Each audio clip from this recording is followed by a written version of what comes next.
Shalom, people. This is Brother Lyles coming at you with another video. And I want to talk to you about being a vessel of honor today. As some of you know, there is a great awakening going throughout the earth of the people of color. And when I say people of color, I'm talking about us here in America, in the Caribbean, Central, South America, Africa, basically all 4 points of the known earth. There is a awakening of the people that have been marginalized and colonized for a long time, that are awakening, some of them to heritages that they already knew of, and then some of them, like us who were part of the transatlantic slave trade, that were cut off from Africa for a long time, awakening to our identities as some who feel they're Egyptian, some who feel that they are Native American, but also an awakening of those who, through the Bible and through archaeology and through many books written pre-1900s, showing that certain of us in the diaspora that was spread by the transatlantic and Africa, trans-Arabian slave trade, are the actual Hebrews of the Bible. I was one some years ago that used to see some of these videos and see some of these individuals on the street corners hollering and screaming at people. And I was in disbelief. I didn't agree with what they were saying, mostly out of the fact that I just didn't see how the race thing had really been used against us, even with the Bible. And what I mean by the race thing, we coming into this part of the coming into the part of the 20th century and early 21st century, we're taught to stay away from color. Was taught that there's neither Jew nor Gentile, that there is no color in Yah or God, as we would call them back then.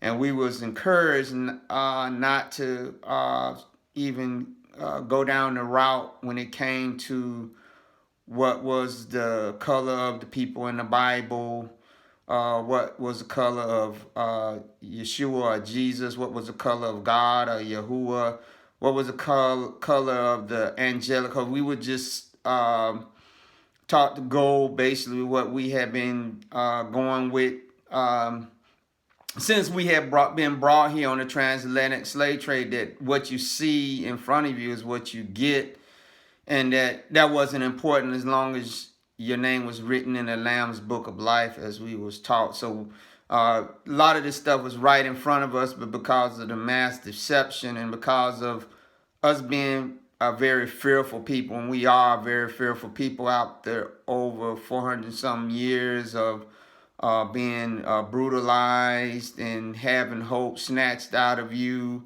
and being traumatized by some of the images that were put in front of the television of black people, not only here in America, but throughout the world, being shot and left in the street like dogs. A lot of times, you know, you used to see the the little children in Africa with the swollen bellies. You become kind of desensitized to the plight of your own self, and you lose sight of your own self-worth. That no, there's no way I could be anything special like that.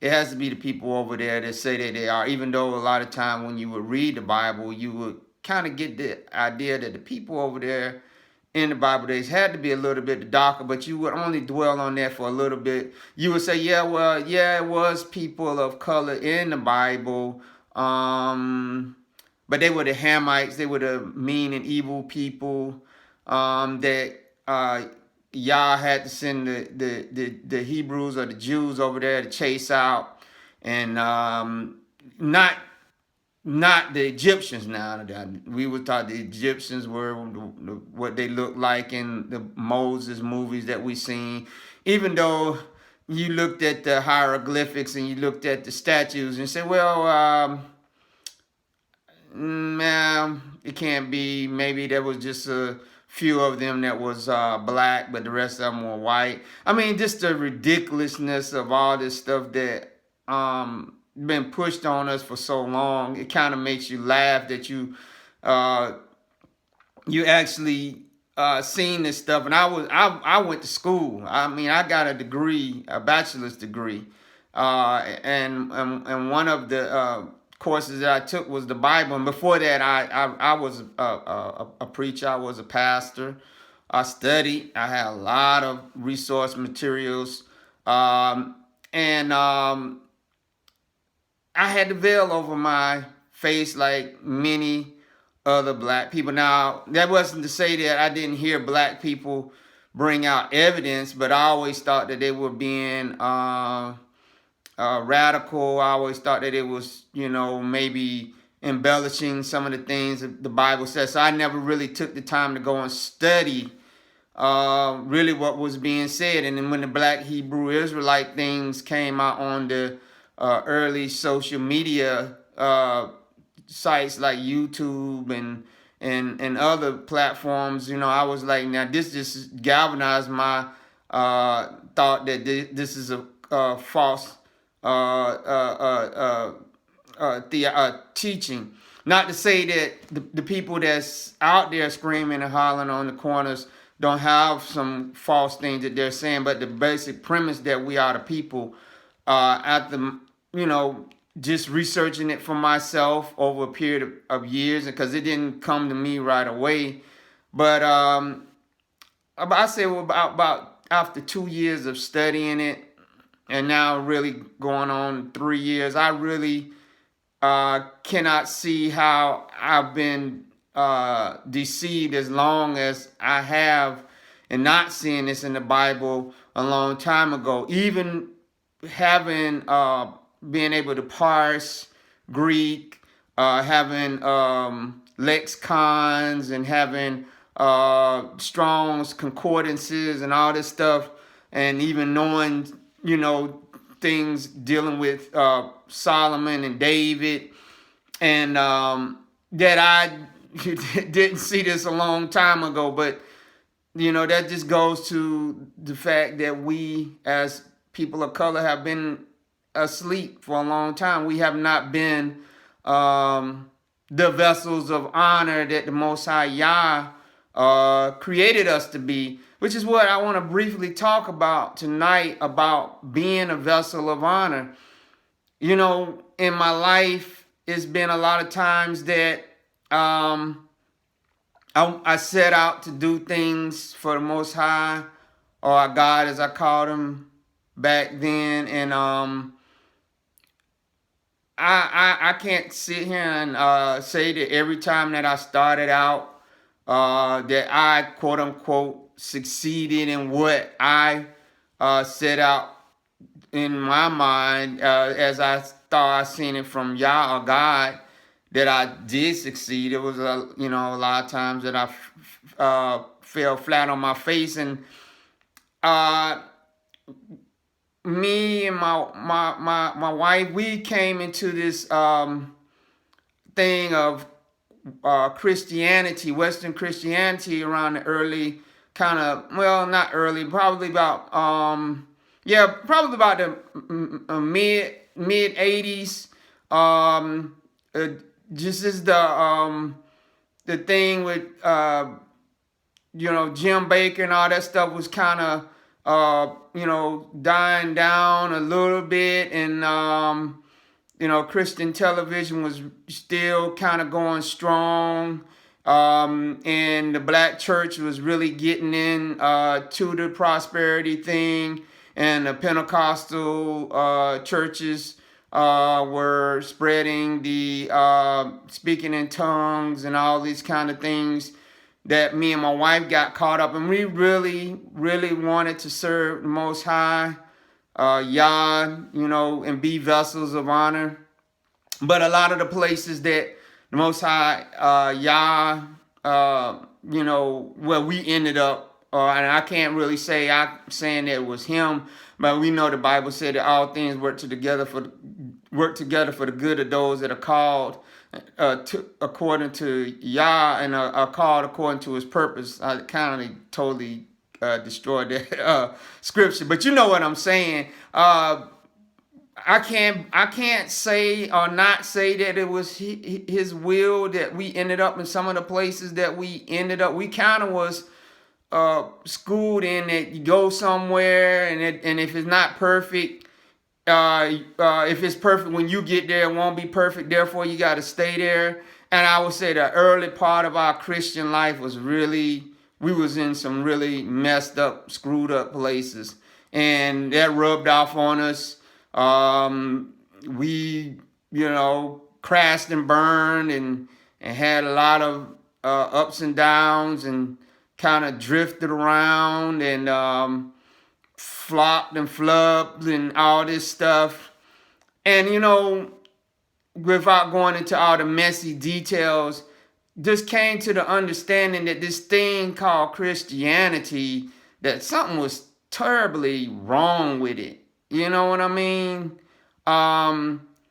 There's a book by Frank Varner. We're going to get to the scripture soon because I know I'm kind of rambling. But it was a book, and I got it. I got to find it. It's called Pagan Christianity by Frank Varner. He does polls at churches and everything. And he kind of was going over a lot of the stuff in that book that I kind of knew a little bit about, about the structure of how this quote-unquote thing called Christianity, the Christian church, which it never was called. The people back then never called themselves Christian. They were called that by the world, and they had to do with a cult of people that worship the God, somebody called Serapis or whatever. And the word church actually is a word in the Greek from which we get the word circus. A lot of the stuff he put in there, I said, man, yeah, this is right. No wonder we was having some of the problems we was having, given that the foundation of this thing when it was taken over by Constantine and others. It's a wonder that anybody could have been able to find the Most High in all the stuff, just how we were even thrust into this as black people, and it's just crazy. But we're trying to become the vessels of honor that today I am. I know before, and let me, and I had this in one of my videos before. This by no means am I saying that before I found out about the Hebrews and all that majority of the people in the Bible, the color of the Bible was people that were black. This is by no means that this is all my salvation is wrapped up and tied up in this, and everything I knew before when I was in a quote unquote Christian church, I've trashed it. No, to me, as I said in one of my videos before, this is just a little bit more illumination to the Bible that I did not have, and that the Most High Yah had, God, as I say, we used to say, has given me and many other people. That's not to say that if a person is in a quote unquote Christian church and believes in God, as they call him, or Jesus, and serving him all their heart, that they ain't gonna go to heaven and all that stuff. That's not what I believe. That's not what I'm teaching. I'm just saying that the system that we call Christianity is the system that Yeshua is saying in the book of Revelations that he wants his people to come out of it. He wants us to come out of it because it never was meant to be. If you really look at what he was talking about in the book of Revelations, you cannot deny that once Constantine and all those took over what we call the Church of Jesus Christ, it ceased to be the Church of Jesus Christ when they took it over, and it became the whore of Babylon. And what has been, he's been telling us for all these thousands of years to come out from among us, not just in these latter times. He's always, that's why you had the Reformations, that's why you had the thing. But then the Reformations, they would always hold on to something of the whore church, and then you people would try to come out of that. That's why you have so many denominations, because God's people have always been trying to come out of it. And all of it was predicated on the fact that the real Hebrews, the real Jews that were leading the Basar, the gospel charge, were taken out of propagating the gospel in the first place when they were scattered into Africa and into Europe. Because I read the book From Babylon to Timbuktu, and it talks about, and I believe that there are over 1 million black Hebrews, because they were, or Jews, because they were Judean, were scattered into Africa. But I also believe that a lot of them went into Europe even before the fall of 70 AD by the Romans, because they were taken in captivity a lot of times because of the insurrections when the Romans were occupying Judea. But I'm talking about at the fall of 70 AD, a lot of them were scattered into what we call Asia Minor in Europe. That's why Paul's missionary journeys were mostly there, and the message that John the Revelator had, were to the 7 churches in Asia Minor, in what we call modern day Turkey.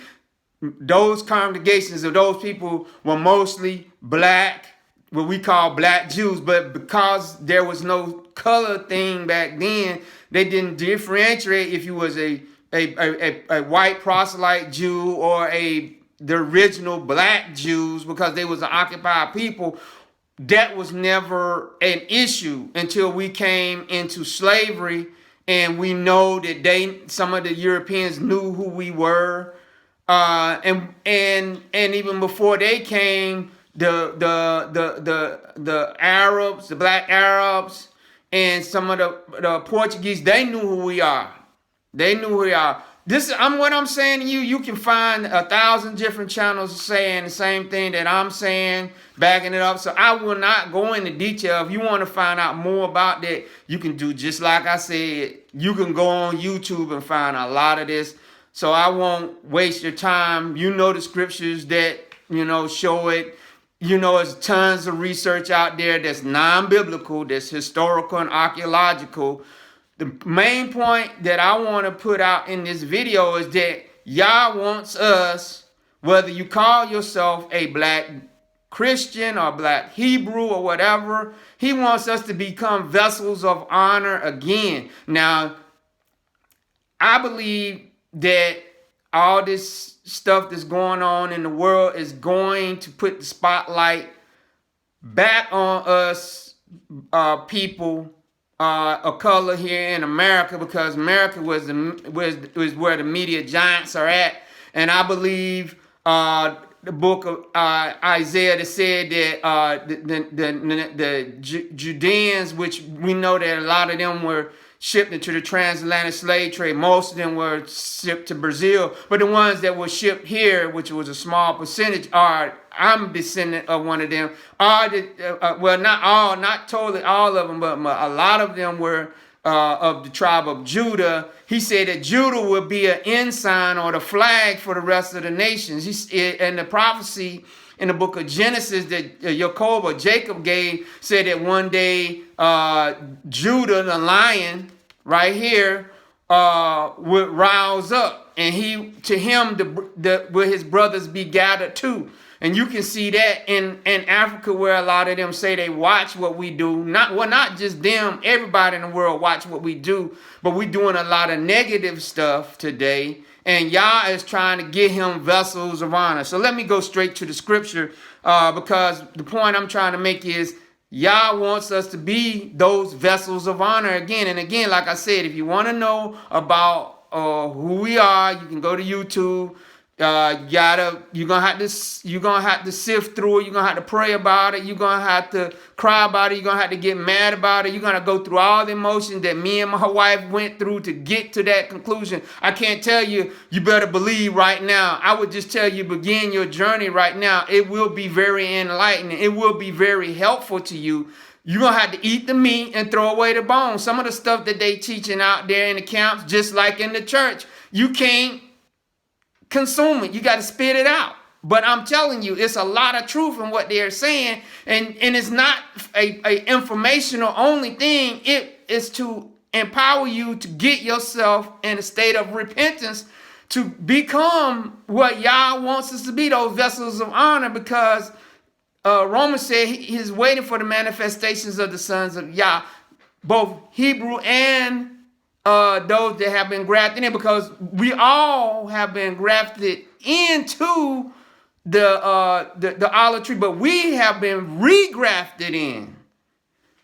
We have been regrafted. We were part of the natural tree that were cut out, you see, and we have been regrafted in. So he did that for a purpose. He said he put the veil over our eyes. Now he wants us to be those vessels of honor. He doesn't want us to be the ones that spreading all this phony ghetto culture that they created. He wants us to be influencers of good. So let's get quickly to scripture. Let's go to the book of Daniel, the 5th chapter. And this is talking about King Belshazzar and the handwriting on the wall and the vessels that were stolen out of Jerusalem. Okay, Daniel, the 5th chapter, starting at verse 1. This is the KJV version. He said, Belshazzar the king made a great feast to 1,000 of his lords and drank wine before the 1,000. Belshazzar, while he tasted the wine, commanded to bring the golden and silver vessels which his father Nebuchadnezzar had taken out of the temple which was in Jerusalem. And the king and his princes and his wives and his concubines, that the king and his princes and his wives and his concubines might drink therein. Then they brought the golden vessels which were taken out of the temple of the house of Elohim, which was at Jerusalem. And the king and his princes and his wives and his concubines drank in them. They drank wine and praised the Elohims of gold and of silver and of brass and of wood and of iron and of wood and of stone. And the same hour came forth fingers of a man's hand and wrote over against the candlestick upon the plaster of the wall of the king's palace. And the king saw the part of the hand that wrote. Then the king's countenance was changed, and his thoughts troubled him, so that the joints of his loins were loosed, and his knees smote one against another. The king cried aloud to bring the astrologers and the Chaldeans and the soothsayers. And the king spake and said to the wise men of Babylon, whosoever shall read this writing and show me the interpretation thereof shall be clothed with scarlet and have a chain of gold about his neck and shall be third ruler in the kingdom. Then came all the king's wise men, but they could not read the writing, nor make known to the king the interpretation thereof. Then was King Belteshazzar greatly troubled, and his countenance was changed in him, and his lords were astonished.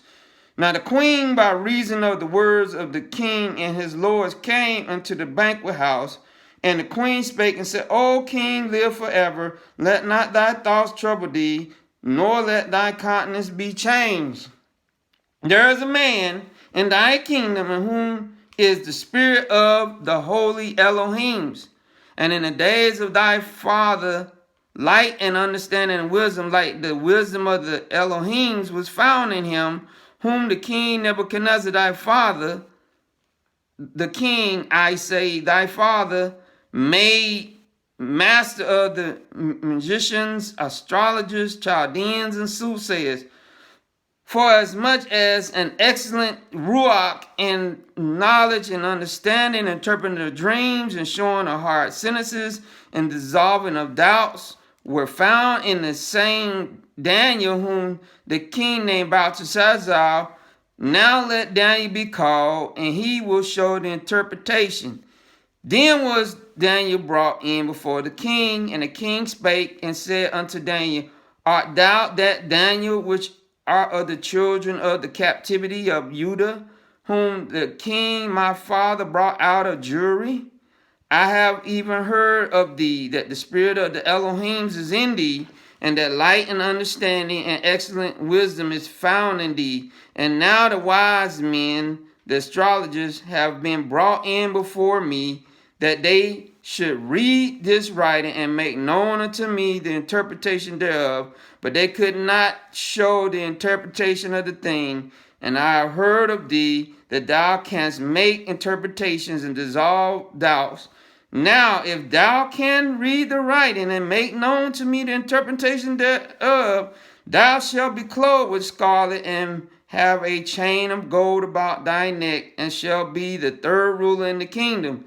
Then Daniel answered and said before the king, Let thy gifts be to thyself, and give thy rewards to another. Yet I will read the writing unto the king, and make known to him the interpretation. O thou king, the most high Elohim gave Nebuchadnezzar thy father a kingdom and majesty and glory and honor, and for the majesty that he gave him, all people, nations, and languages trembled and feared before him, whom he would slew, whom he would keep alive, whom he would set up, and whom he would put down. But his heart was lifted up, and his mind hardened in pride. He was disposed from his kingly throne, and they took his glory from him. He was driven from the sons of men, and his heart was made like the beast, and his dwelling was with the wild asses. They fed him with grass like oxen, and his body was wet with the dew of heaven, till he knew that the Most High Elohim ruled in the kingdom of men, and that he appointed over it whomsoever he will. And thou, his son, O Belteshazzar, hast not humbled thy heart, though thou knowest all this, but lifted up thyself against the master of heaven, and they have brought the vessels of his house before thee, and thou and thy lords and thy wives and thy concubines have drunk wine in them, and thou hast praised the Elohims of silver and gold and brass and wood, iron and wood and stone, which see not nor hear nor know, and the Elohim in whose hand thy breath is, and whom's are all thy ways, hast thou not glorified. Then was part of the hand sent from him, and this writing was written. And this is the writing that was written, Mene, Tekel, Upharsin. This is the interpretation of the thing. Mene, Elohim has numbered thy kingdom and finished it. Tekel, thou art weighed in the balances and are found wanting. Farsi, Thy kingdom is divided and given to the Medes and Persians. Did you hear what I just said? Then commanded Belshazzar, and they clothed Daniel with scarlet and put a chain of gold about his neck and made a proclamation concerning him that he should be the third ruler in the kingdom. In that night was Belteshazzar, the king of the Chaldeans, slain. And Daniel and Darius the Median took the kingdom, being about 62 years old. Now, think about this. I believe that even though Babylon is a worldwide system, I believe that one of Babylon's headquarters is America. I believe that. I believe that Washington, D.C.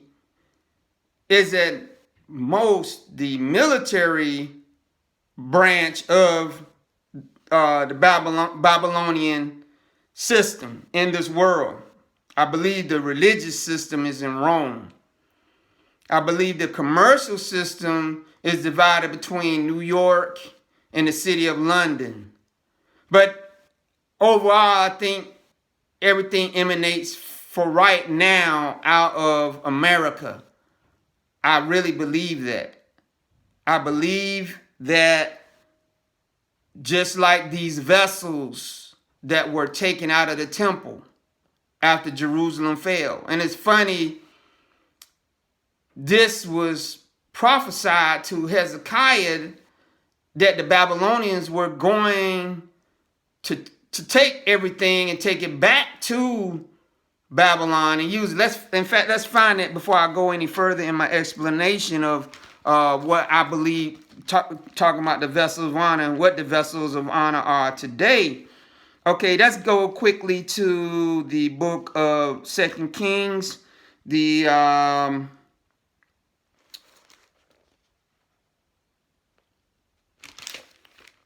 okay, yeah, 2 Kings, the 20th chapter, and let's start at verse 12.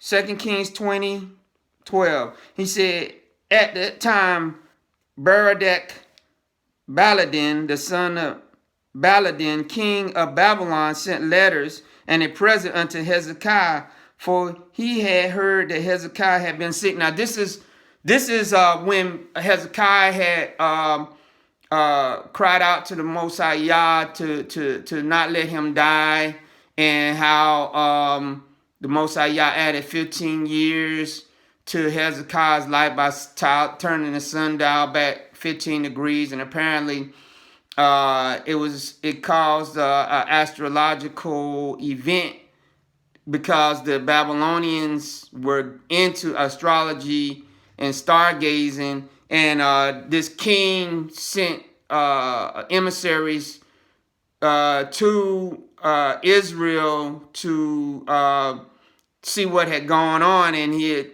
sent letters. So he sent these people to Hezekiah, and let's keep reading. And he said, Hezekiah hearkened unto them and showed them all the house of his precious things, the silver and the gold and the spices and the precious ornaments, and all the house of his armor and all that was found in his treasures. There was nothing in his house, nor all his dominion, that Hezekiah showed them not. Then came Isaiah the prophet unto Hezekiah and said unto him, what said these men, and from whence came they unto thee? And Hezekiah said, they come from a far country, even from Babylon. He said, what have they seen in thy house? And Hezekiah answered, all the things that are in my house have they seen. There is nothing among my treasure that have not shown them. And Isaiah said unto Hezekiah, hear the word of the master.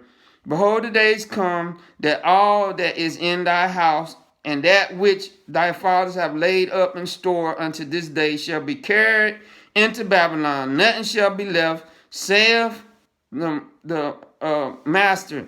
And of thy sons that shall issue from thee, which thou shalt beget, shall they take away, and they, now listen to this, and they shall be eunuchs in the palace of the king of Babylon. Remember that scripture.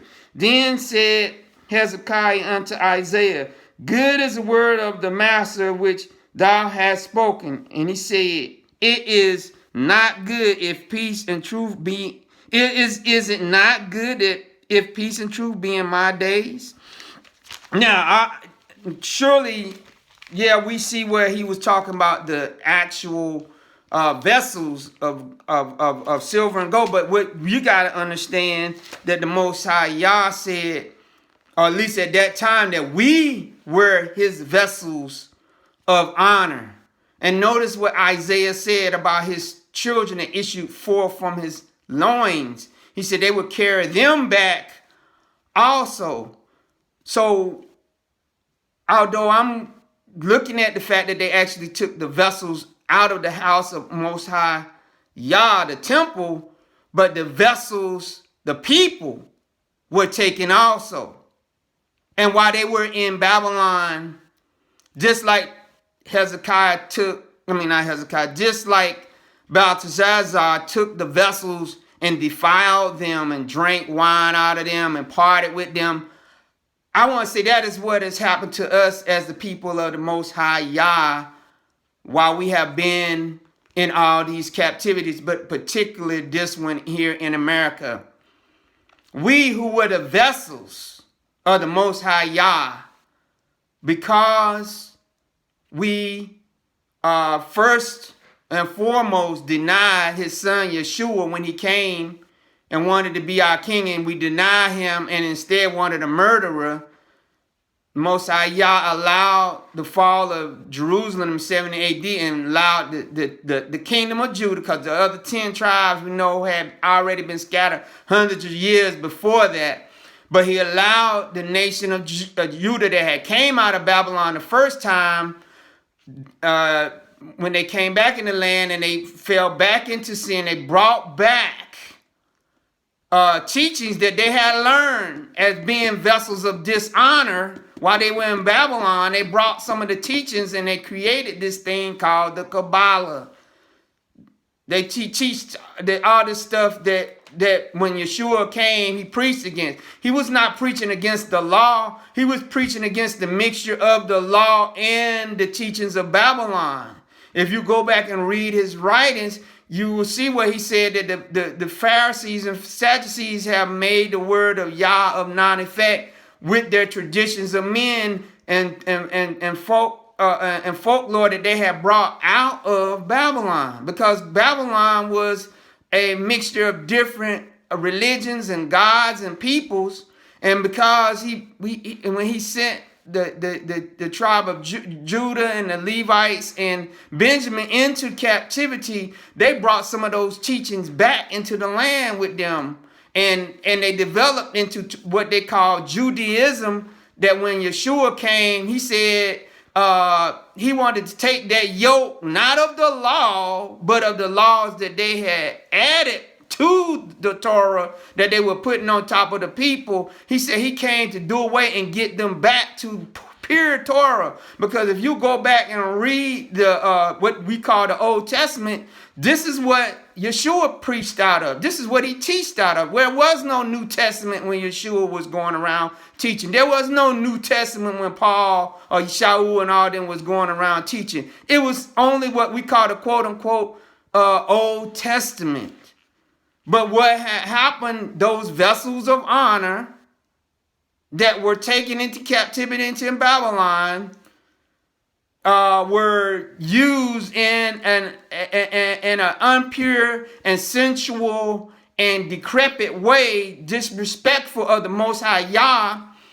And I would equate that to us here in America and all the other places that he scattered, that wherever we who were once vessels of honor to the Most High Yah, just like the vessels were being disrespected in Babylon, in the first in that captivity of the southern kingdom, we have been in like manner as vessels that should have been vessels of honor are now vessels of dishonor that need to be purified.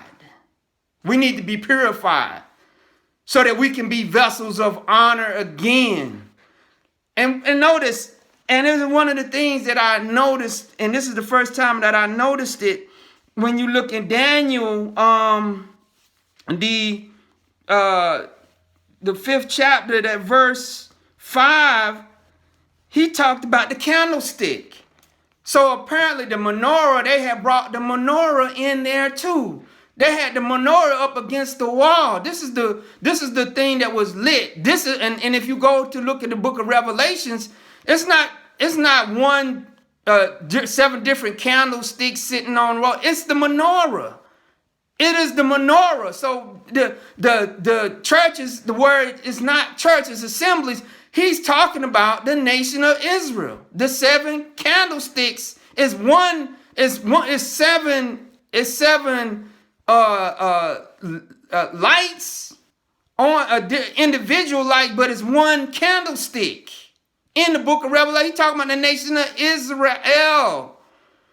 This was the thing that was in Babylon, but they were defiling it. They were doing all kinds. Instead of it being a light to light the way, it was being lit in order for them to throw a party. And what have we in America, as the descendants of slaves, and when we first got here, that we have not been vessels of honor. They have lit the way for the Gentiles. We came to this nation in disobedience. We were not serving the Most High Yah when we came here through slavery. That does not justify what our oppressors did. It doesn't. And in fact, they will be judged. You can read in the book of Revelations all about it. You can read in the Old Testament about their judgment. But we were not vessels of honor when we came. That's why all the different things, that's why the defilement of us was so just like here in Daniel, the 5th chapter, how they desecrated the vessels. Because look how Hezekiah treated it. When Isaiah came and he said, "You showed these people everything." He said, "Yeah, I'm showing it off. Y'all gave us all these amazing gifts to be able to sing. He gave us ability, wisdom and math and the sciences. Look at what some of the slaves did while they were still in slavery, and look what we did after slavery. So many inventions that have made this world a better place, but we have not been vessels of honor. Not all of us.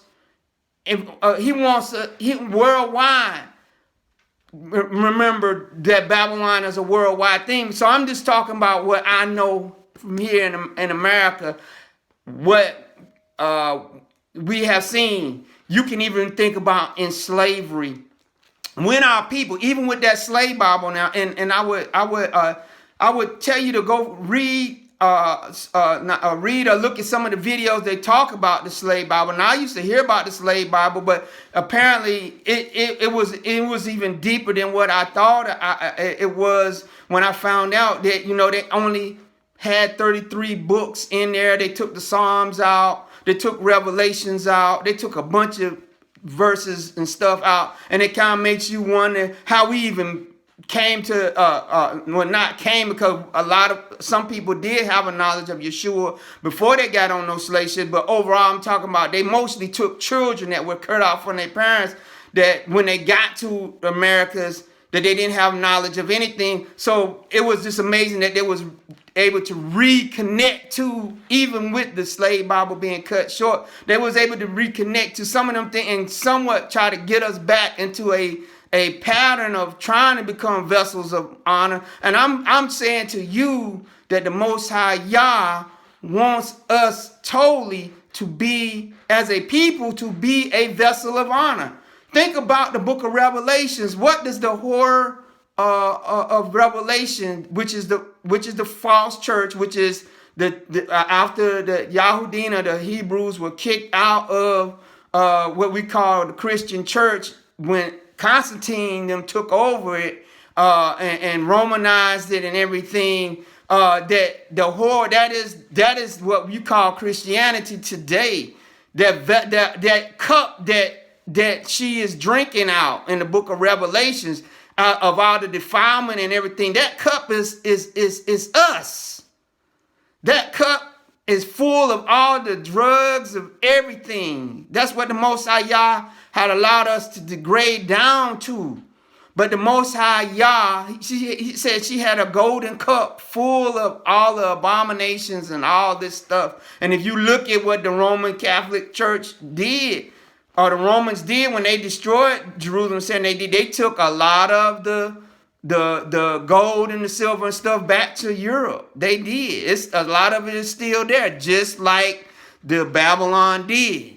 So I'm saying to you that gold was not just the actual gold, but it was the people too.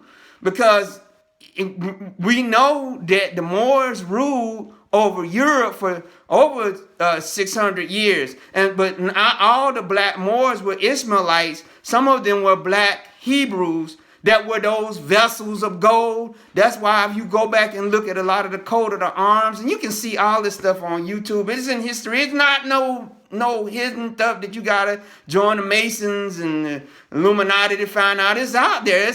It's history. So I'm not telling you nothing weird and off the cuff, but some of them were vessels.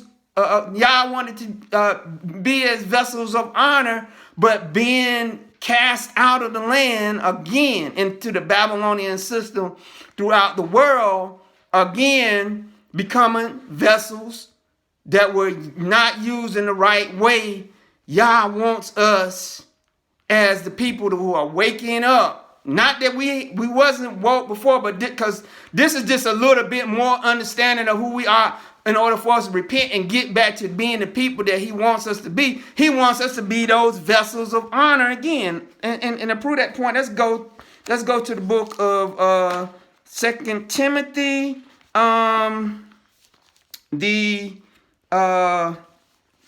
second chapter and verse 20.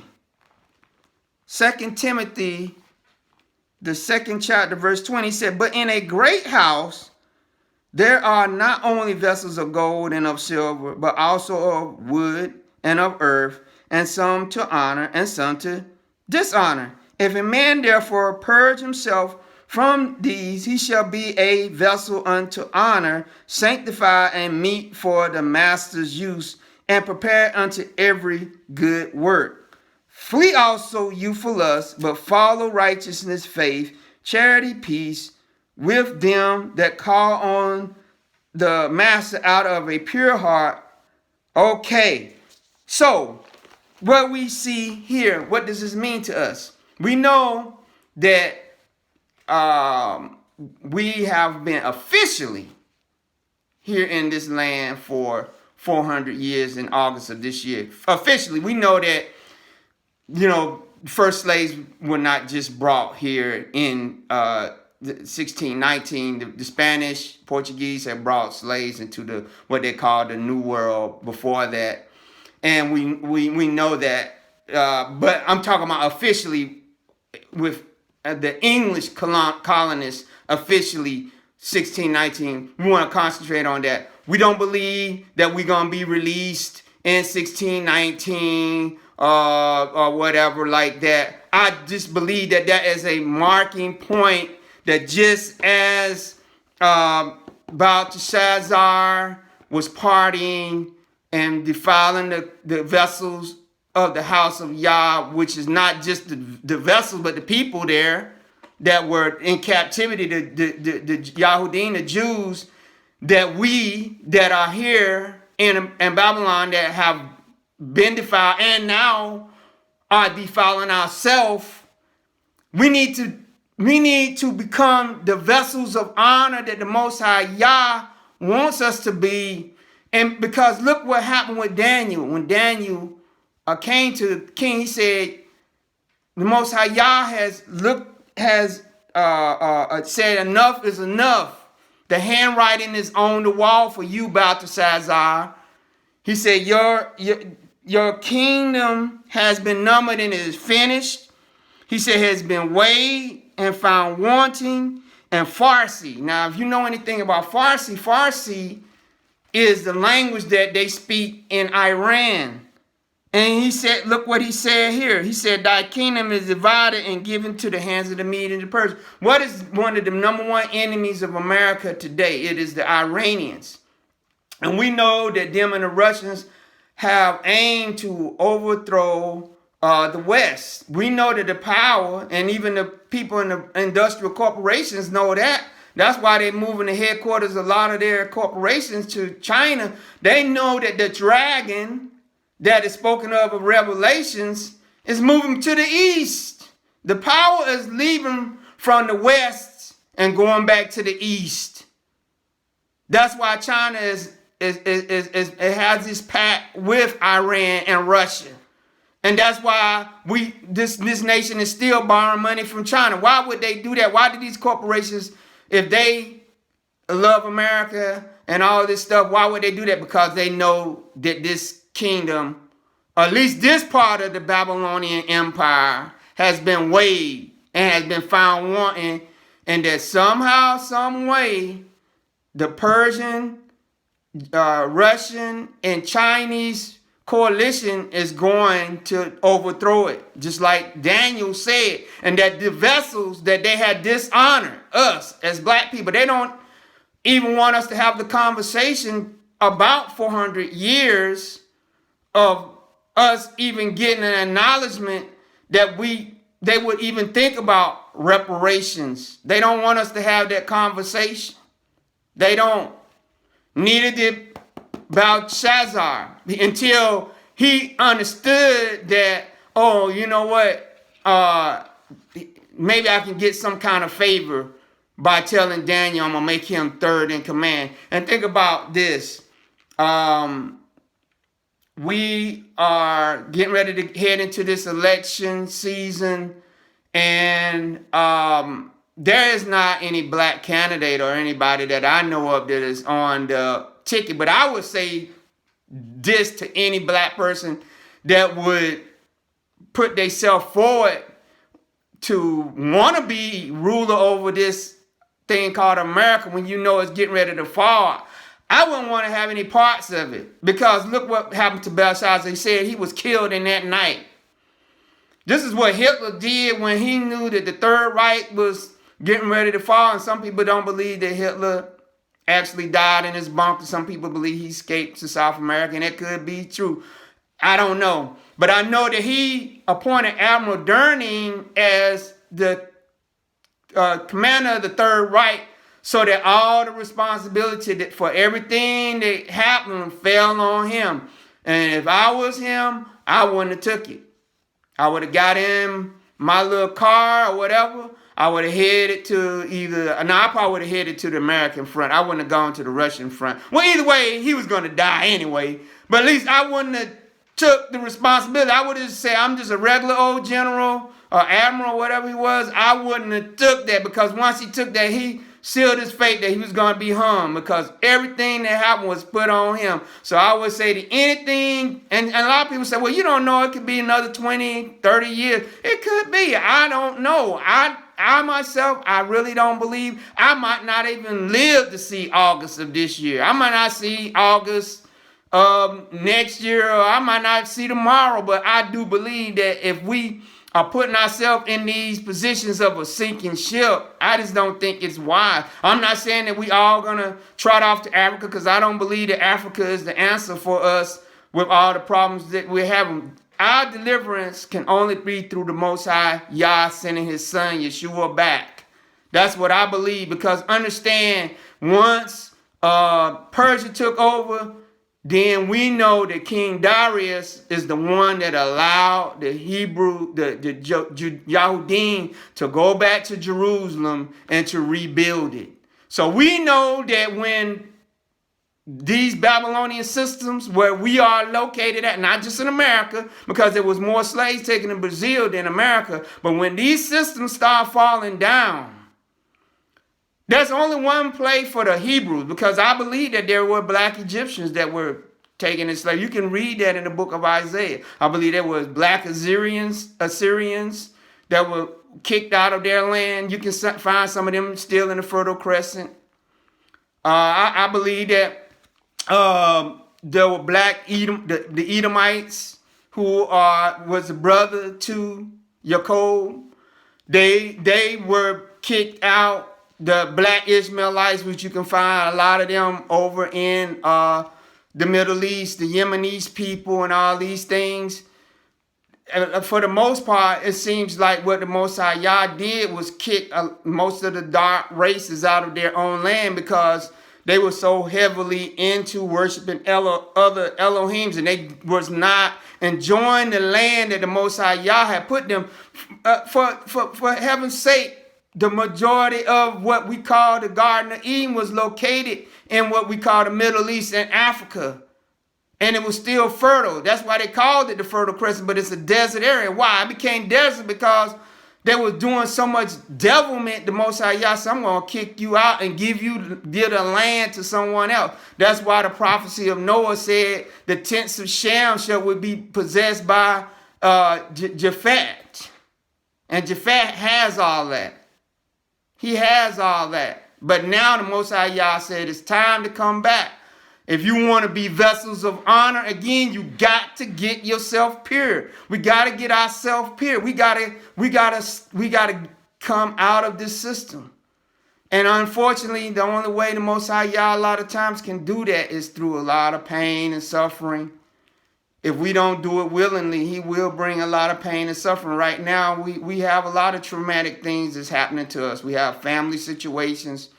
We have people and our loved ones that get sick, and there's death, and there's disease, and there's a lot of consternation that we have amongst each other. But we got to be encouraged. We got to make ourselves vessels of honor. And it seems like every time we try to do that, the enemy comes in and tries to distract us, but we cannot be distracted this time. We have to be like Daniel and say, yo, you have been weighed. He told the king, I don't want none of what you got. I don't want your gold necklace. I don't want your third position of power. I don't want none of that stuff. He said, because your kingdom has been wanted. You have taken the vessels that the Most High Yah had made for himself, which is not the cups, but the people, us. The Bible said the sons of Israel were like fine gold or Uphaz. He said, you have made them vessels of dishonor, and now they must be made, fired again, and made into vessels of honor in this great house. The house is the body of Yeshua, which is those that have been grafted into the olive tree, which is Yasharal, both Hebrew and Gentile grafted in, but it is still the olive tree of Israel, which is people of color. This is a great message to me that maybe not I'm going to see it. I'm not saying that, but I believe that we're well on our way. I can see the handwriting on the wall. What about you? That we will become vessels of honor again. And unlike the selfish attitude that Hezekiah had, that, well, as long as it don't happen in my time, that's all I care about. No, we want it to be for our children after us. If we don't see it, if I don't see it, I want my kids to see it. I want them to come out of this. I don't want them to go through all of this stuff with the church, with this crazy church thing, which I came out of this quote unquote church years ago, before I even found out about this Hebrew thing. I come out because I understood there was something wrong with it. It was not really set. Now, don't get me wrong. We got some of the breadcrumbs out of it, but it really never was set up for us to succeed in it, because we have been the cup from which all the dregs and all the bad things have been poured out. And that woman, which is the false assembly, has been drinking out of it. Think about the hymns and all these things the great songs. Think about the Bible itself. It was written by our people. All that stuff was taken and it was dishonored. The Bible was cut up and made into a slave Bible. They took a cross and pictures, which we were not supposed to do. We were not supposed to make any images, and they reduced the message of Yeshua to things that glamorize men. And we got to come out of these systems. And we got to talk against these systems. We got to make ourselves vessels of honor. And I'm not talking about make some big... We got enough church properties and all this stuff now, and it's not doing us any good. We need the people, us, these vessels, to become vessels of honor again. And if you believe that, I want you to just pray our strength in the Most High Yah and His Son Yeshua, who died on the stake for our sins. There is no way that you can get into glory except through His sacrifice of His blood. The ceremonial laws were done away with when Yeshua died on the cross. He shed His blood so that you wouldn't have to go kill no lambs and bulls and goats. He made a new and living way, and He also, the Bible said that He wrote His laws on your heart. So there is no doing away with the 10 commandments when He wrote them on your heart. Now what He does, He enables you to do these things. And so He's still writing, but He's not writing on a stone wall anymore. And He's not writing that we are finished. He wants to write on our heart that you are mine again. So if you hear this message, I want you to know that you can be born again, a new creature, and Yeshua HaMashiach, or Jesus Christ, as some call, and you can be regrafted in as a blood-bought descendant of the people, but without the blood of Yeshua, you can't make it into the new kingdom. You got to have that blood. And then you'll have, the Bible says some are, quote, honored with double honors. And that's going to be our people. Those that have the blood of the original people, but more importantly, have the blood of Yeshua covering the doorposts of their heart. Be blessed.